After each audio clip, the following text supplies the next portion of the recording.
Here's an email I received from a constituent who was detained at the Broadview facility.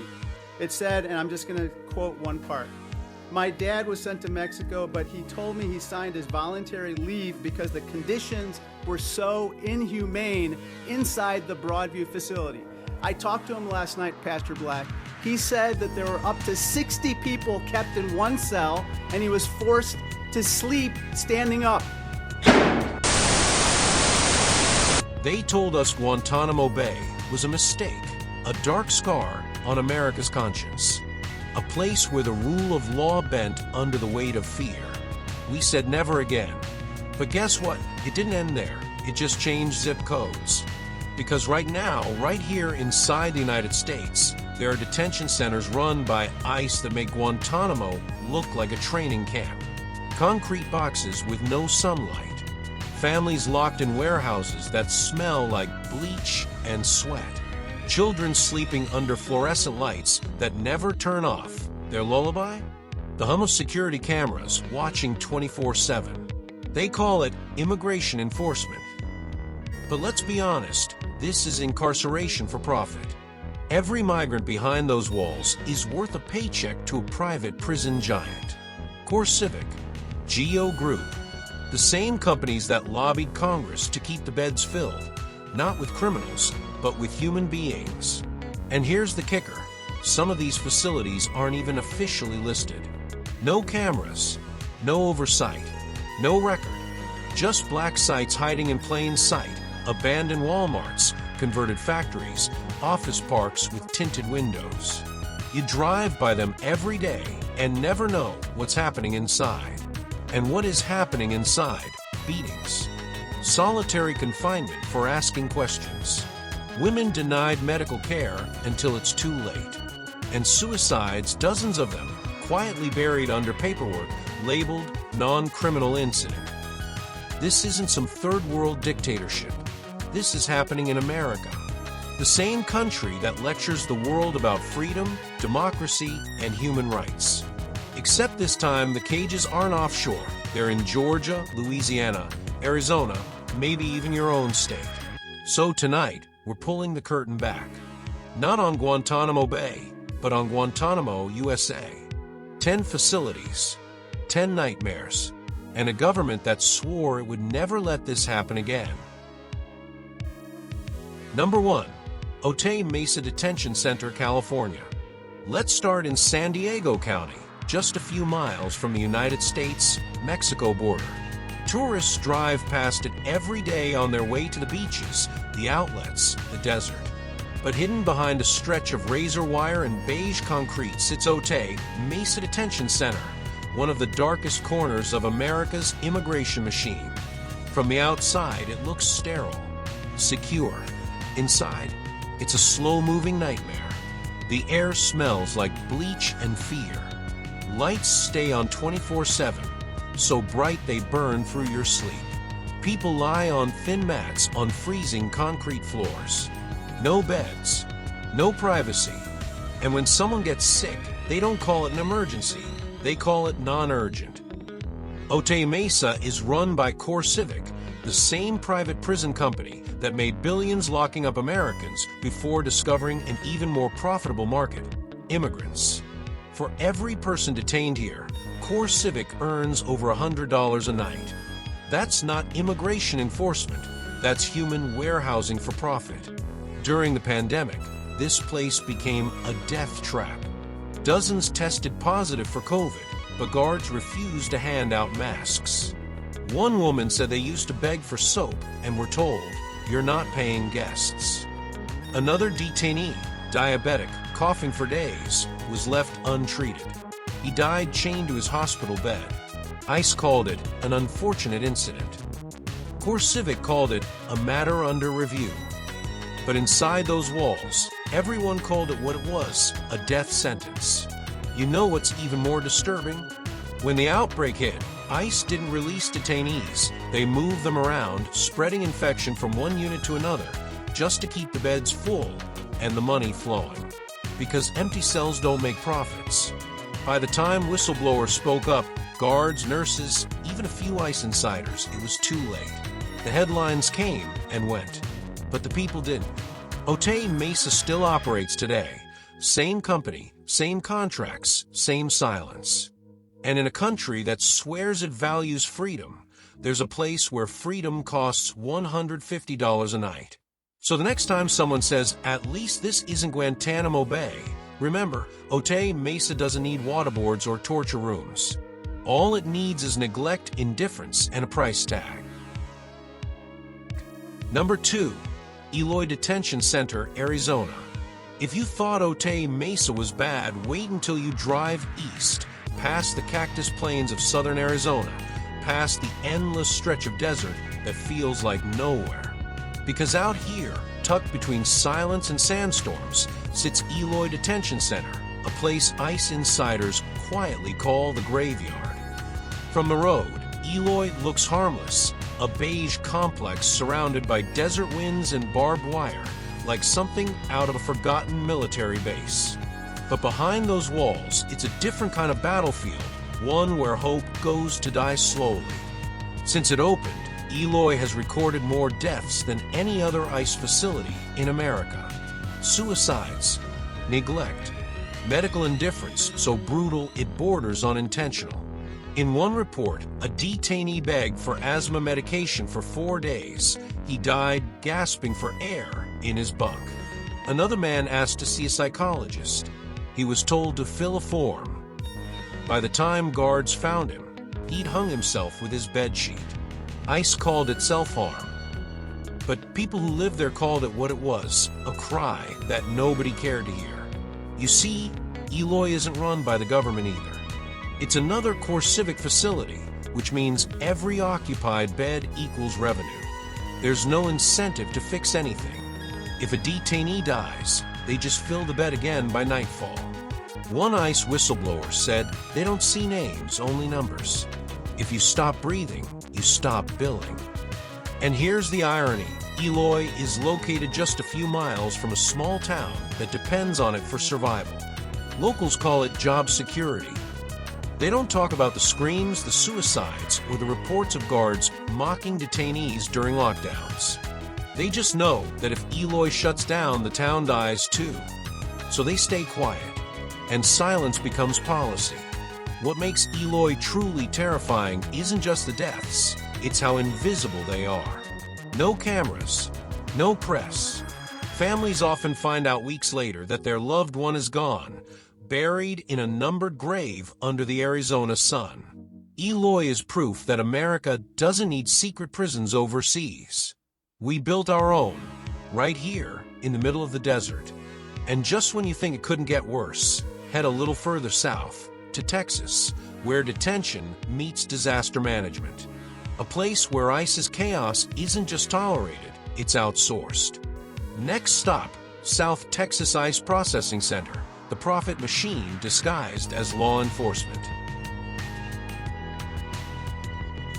Number 3. South Texas ICE Processing Center, Pearsall, Texas. If Eloy was despair, then Pearsall, Texas is deception.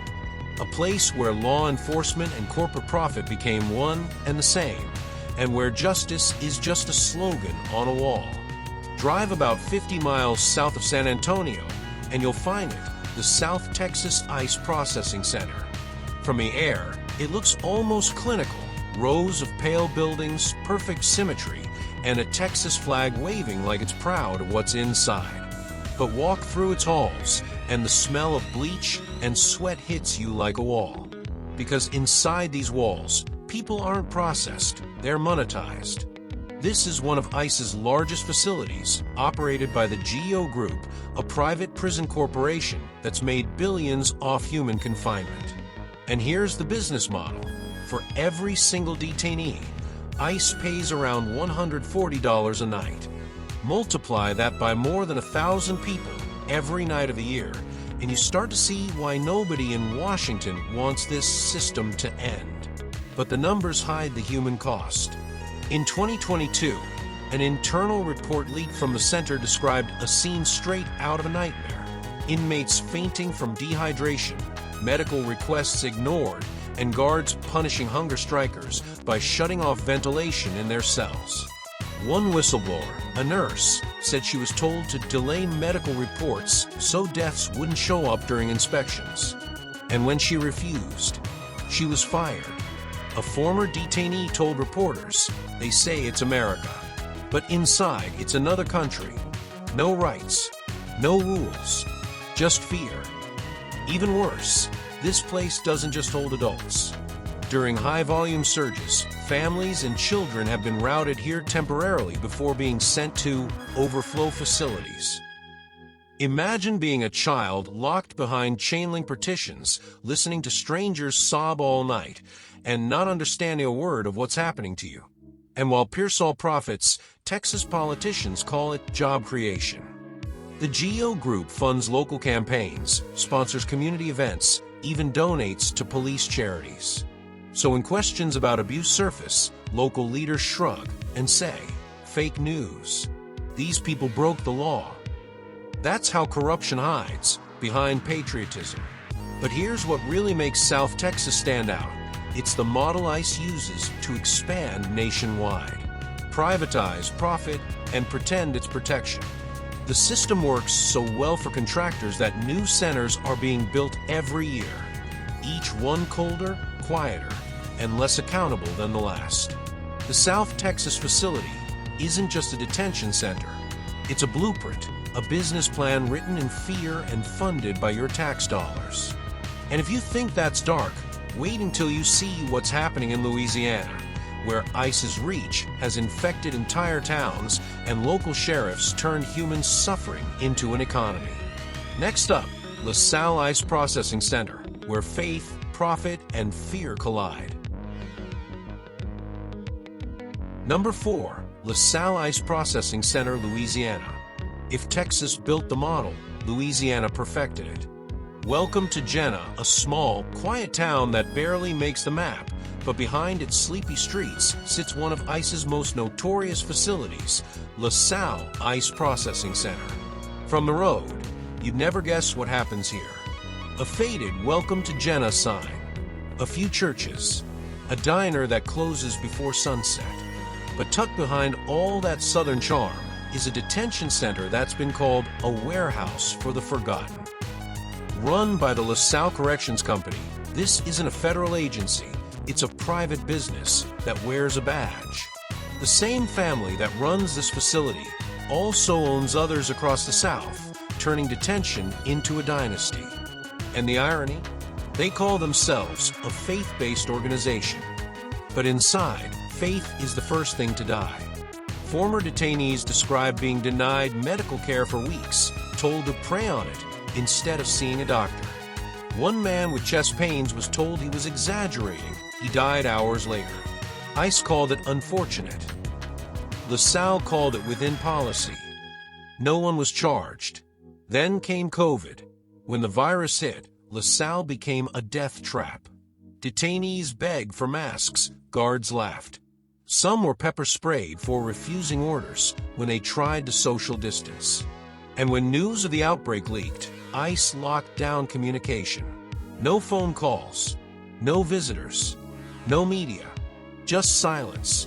But here's the part that should make every American furious. LaSalle didn't just survive the scandal. It expanded. Because in Louisiana, detention isn't shameful, it's profitable. Local sheriffs get paid per detainee. Church groups get community grants. Even local schools benefit from the tax revenue. And that's how a town like Jenna, once struggling, started thriving on human misery. A deputy was even caught on tape saying, "Immigrants pay better than tourists." He wasn't joking. In the end, the LaSalle facility became a symbol of everything wrong with America's detention system, where cruelty hides behind a cross and suffering pays the bills. But Louisiana isn't the only place where ICE found cover in the chaos.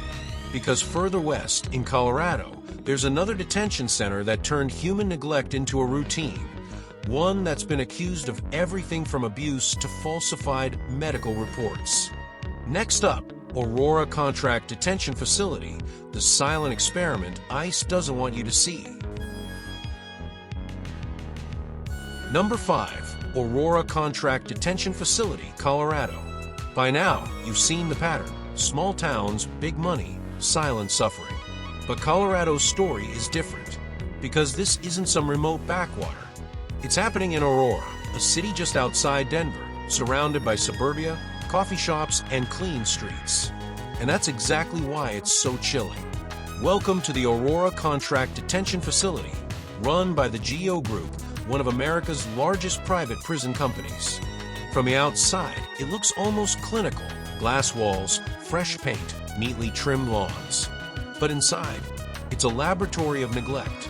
In 2019, an official report described conditions here as a ticking time bomb. Medical staff shortages, moldy food, broken ventilation, and hundreds of immigrants locked in units so overcrowded that some slept next to overflowing toilets. But here's where it gets darker. The Aurora facility wasn't just negligent. It was experimental. During the early years of immigration crackdowns, GEO began testing cost-saving protocols. That meant fewer doctors, cheaper meals, less oversight, and detainees became the test subjects. The results? Predictable. Dozens fell sick. Some never recovered. When COVID hit, the virus tore through the facility like wildfire. Detainees made handmade masks out of bedsheets. Guards refused to wear PPE, calling it optional. ICE downplayed the outbreak, saying there were no confirmed cases, while leaked photos showed body bags being removed at night. One whistleblower nurse described Aurora as a petri dish for human suffering. She was later fired. But here's what makes Aurora even more disturbing. ICE didn't shut it down. They renewed GEO's contract. Twice. Why? Because the system rewards silence. As long as the numbers look good on paper, the pain stays hidden behind statistics. And maybe that's why Aurora still runs today. A clean, white building on the edge of Denver, where America pretends not to see what it's paying for. Number 6. Adelanto Detention Center, California. If Eloy was the desert of disappearance, then Adelanto is the assembly line of suffering. Tucked in the barren outskirts of California's high desert, Adelanto looks less like a detention facility and more like a corporate warehouse. And in a way, that's exactly what it is. Run by the GEO Group, Adelanto has become one of the largest immigration detention centers in the United States, a place where profit, paperwork, and pain collide. When you walk through its sterile halls, you might notice the smell first: bleach and fear. You'll see rows of fluorescent lights that never dim, metal bunks stacked 3 high, and faces that look like they've forgotten what sunlight feels like. A former detainee described it as a place built to break you slowly so you stop asking to be free. From 2011 onward, Adelanto gained national attention, not for safety, but for scandal. Reports from the Department of Homeland Security's Office of Inspector General read, like horror novels, nooses hanging in cells, broken medical equipment, wheelchair-bound detainees forced to clean floors without gloves, and guards laughing while people begged for insulin. In 2017, a Congolese asylum seeker, Giancarlo Jimenez, died after weeks of untreated pain. ICE called it a medical episode. His family called it murder by neglect. Here's the cruel irony. Adelanto was supposed to be a model facility. GEO Group called it a testament to humane care and efficiency. But internal memos leaked later revealed staff falsified wellness checks, covered up medical delays, and destroyed video evidence after detainee deaths. And all the while, the money kept flowing. GEO Group earns $130 per detainee per night. Do the math. 2,000 detainees means nearly $260,000 every single day.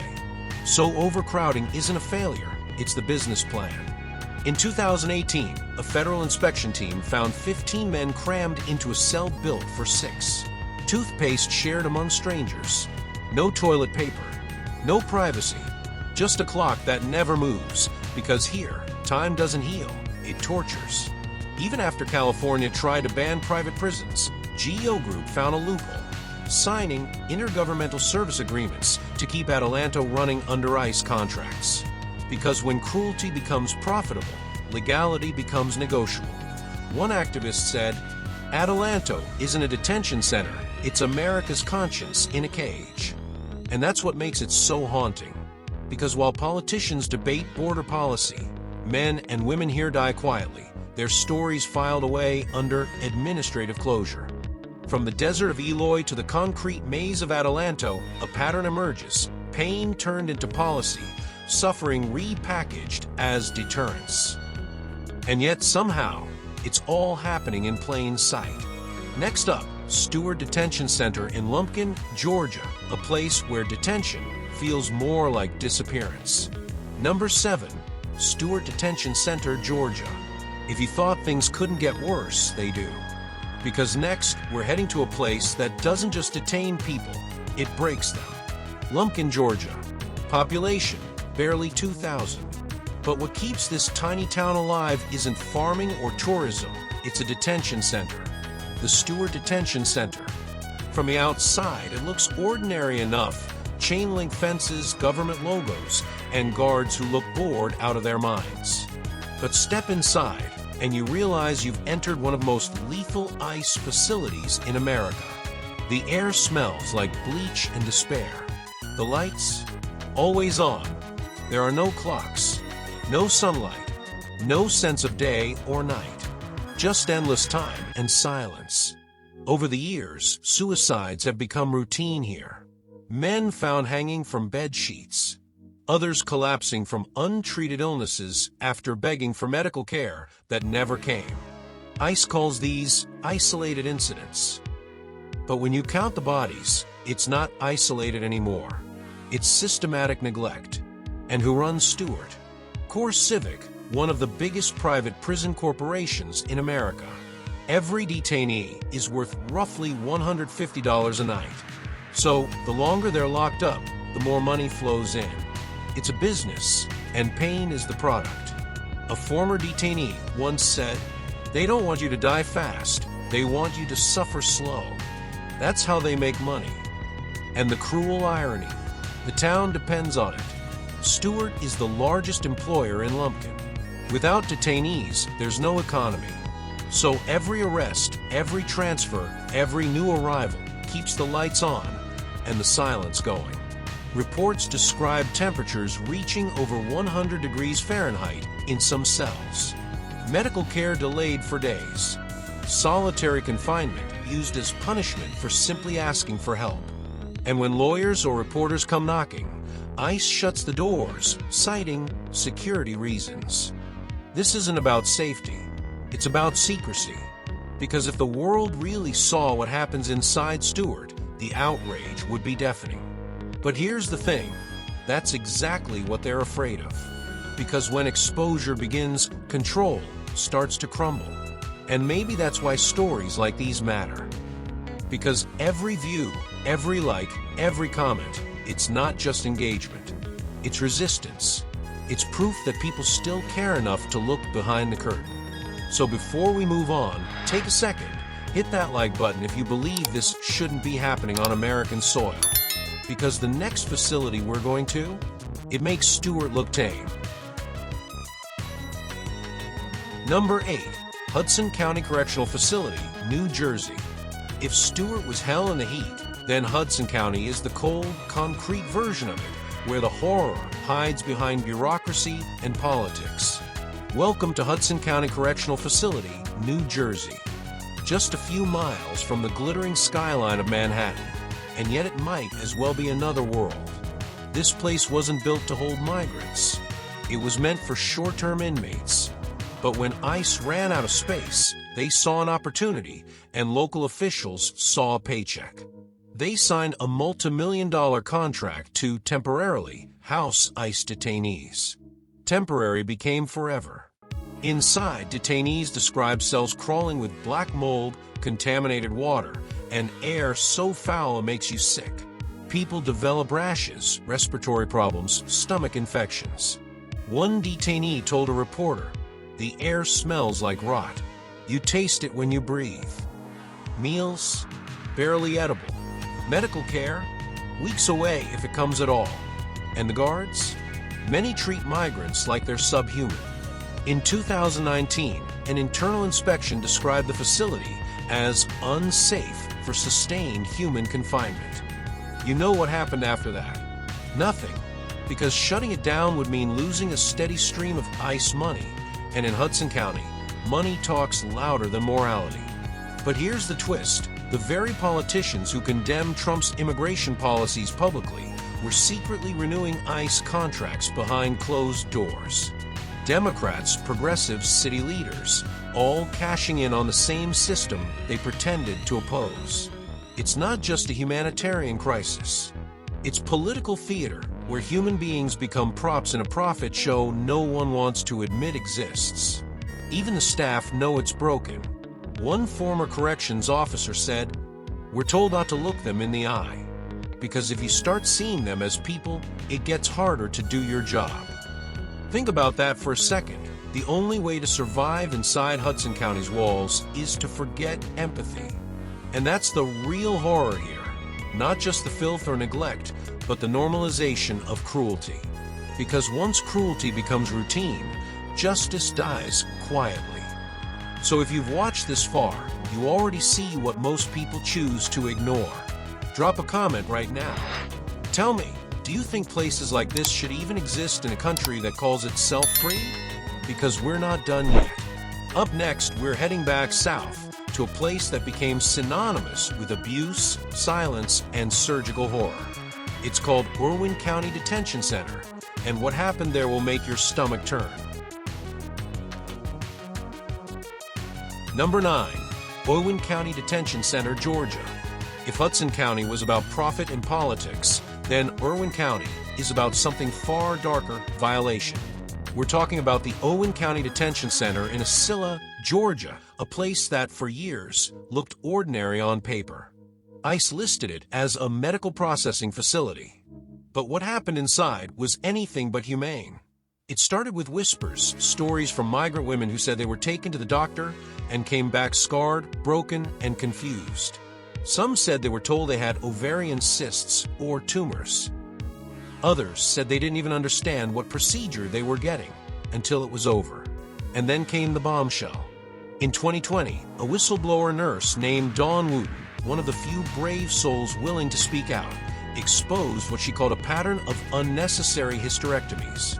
That's right, forced sterilizations.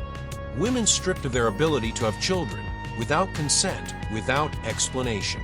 Wooten said, it was like an experimental lab. They thought these women wouldn't talk, wouldn't matter, wouldn't be believed. And for a long time, they weren't. ICE denied everything.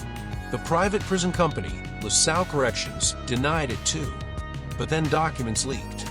Medical records, affidavits, consistent stories from dozens of women, too many to ignore. Lawyers called it one of the darkest chapters in modern American detention history. Activists called it eugenics reborn. And yet, not one top ICE official faced charges. Not one LaSalle executive went to prison. The facility was eventually shut down, but not because of justice. Because the outrage got too loud. Because someone finally said enough.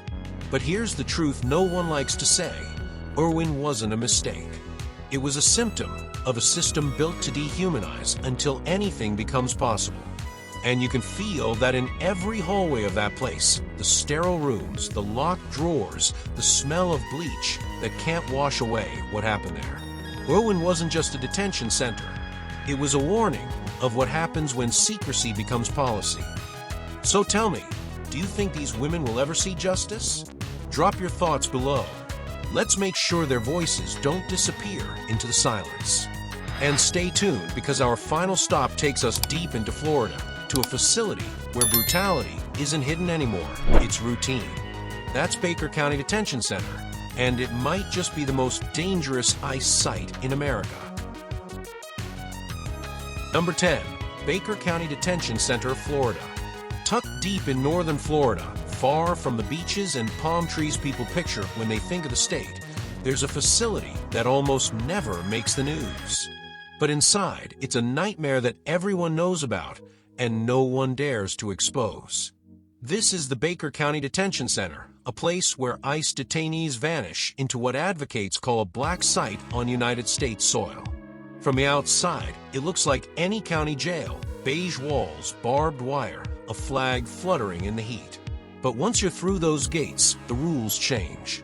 No cameras, no journalists, no mercy. Reports describe men thrown into solitary for weeks, women denied medical care, and guards using pepper spray as punishment. Detainees say the cells are freezing cold at night, boiling hot by day, and you can hear screams echo down the hallway when someone talks back.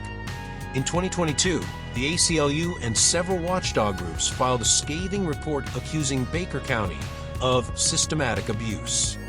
They documented beatings, retaliation for filing grievances, and even forced isolation for people who try to contact lawyers. ICE called the allegations under review. But those who've been inside say that's code for nothing will change. One former detainee described it like this: you start counting the cracks in the wall to remember you're human. Another said guards told him, "You're not in America anymore, you're in ICE country." That line says it all. Because Baker isn't just a detention center, it's a border zone, a legal gray area where constitutional rights disappear and cruelty becomes the norm. And while the United States government pays millions of dollars a year to keep it running, no one can say how many people have been hurt, broken, or traumatized there. Why? Because there's no footage, no transparency, and no accountability. At Baker, the only thing colder than the cells is the silence. So when you hear politicians say, "We're securing the border," remember, they're not talking about walls. They're talking about places like this. About the quiet prisons where human suffering turns into federal contracts and election talking points. Because Baker County isn't an exception. It's the final piece of a system built to disappear people and profit from their pain. And maybe the real question isn't how this keeps happening, but how long we'll keep letting it. If this opened your eyes, don't scroll past. Like, share, and comment to help expose what they want you to forget. Because awareness is the first step toward accountability. The land of the free. So now you've seen it. 10 detention centers scattered across the map: California, Arizona, Georgia, Louisiana, Florida. Different names, different walls, but the same story playing out behind every locked door. They call it immigration enforcement. But what we've uncovered looks more like state-sponsored cruelty. Cages where sunlight never reaches. Cells that smell of bleach, blood, and hopelessness. Mothers ripped from their children. Men punished for crying out. Bodies buried under bureaucracy and barbed wire. And here's the part no one wants to say out loud. These places don't exist to protect America. They exist to protect a business model. Each bed filled means another check cashed. Each silence kept means another contract renewed. It's not about justice. It's about profit wrapped in patriotism. But the cracks are showing. Because for every guard who turns away, there's an agent who leaks the photos. For every politician who calls it order, there's a church that opens its doors in defiance. And for every wall they build, there's a voice like yours, refusing to be silent. They can cage people, but they can't cage conscience. So here's what I want to ask you. If this is what's happening behind closed doors in a country that calls itself free, what does freedom even mean anymore? Do we still believe in justice, or have we learned to look away? Drop your thoughts in the comments. I want to hear what you think, because silence only helps the system, and your comment might be the one that sparks the next voice to speak out. Because the truth is, what's happening inside these detention centers will be written in history books one day, and when our kids ask where we stood, our silence will be the only thing that condemns us. So don't just watch this and move on. Hit like, so this story climbs higher. Comment, because your words become part of the record. And subscribe, not for algorithms, but for accountability. Because if we don't keep talking about this, they'll keep getting away with it. America calls itself the land of the free, but freedom means nothing if it stops at the border.